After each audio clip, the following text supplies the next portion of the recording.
Report heading to Sudan, rebel leaders returned to Sudanese capital of Khartoum on Sunday, signifying a major step towards implementing a peace agreement between the Sudan Transitional Government, with a peace deal widely expected to end the country's decade-long civil war.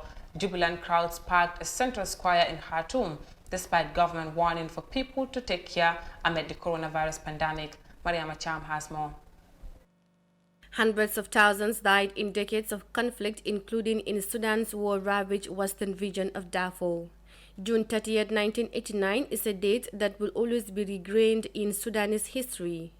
For 6 years leading up to this day, a civil war between the predominantly Muslim North and Christian and traditional South had put the southern provinces of Sudan in a state of emergency. When the government attempted to impose new Islamic laws on the entirety of Sudan, southern troops rebelled, launching attacks along the north and south borders and dragging the region, including key crossfire areas such as the Blue Nile and Nuba Mountains, back into a bloody war. Conflict in South Kordofan and Blue Nile erupted in 2011 following unresolved issues from bitter fighting in Sudan's 1983 to 2005 civil war. Today, the government of Sudan and the rebels decided to bury the hatchet and to work together to bring peace and end decades of conflicts. Meanwhile, Mohamed Hamdan Dagalo, vice chairman of the Sovereign Council and head of the Sudanese government's delegation for peace negotiations, welcomed the rebel leaders. Dagalo said that they are willing to work together to end decades of conflict in Sudan. We are willing to work hard to overcome all difficulties, maintain the comprehensive and long-lasting peace and stability of Sudan, and work together with all partners in the transition period for the future of Sudan.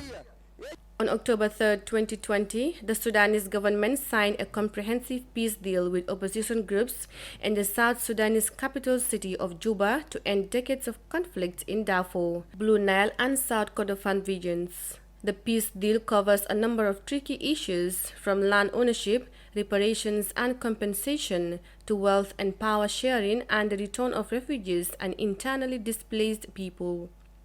The Sudan conflict lasted for 22 years and is one of the longest civil wars on record. The war resulted in the independence of South Sudan 6 years after the war ended.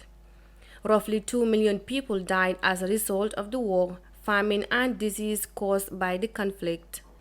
The United Nations estimated that at least 300,000 people were killed and 2.5 million were displaced in the Darfur conflict, which broke out in 2003. Reporting for iAfrica News, I am Mariama Cham.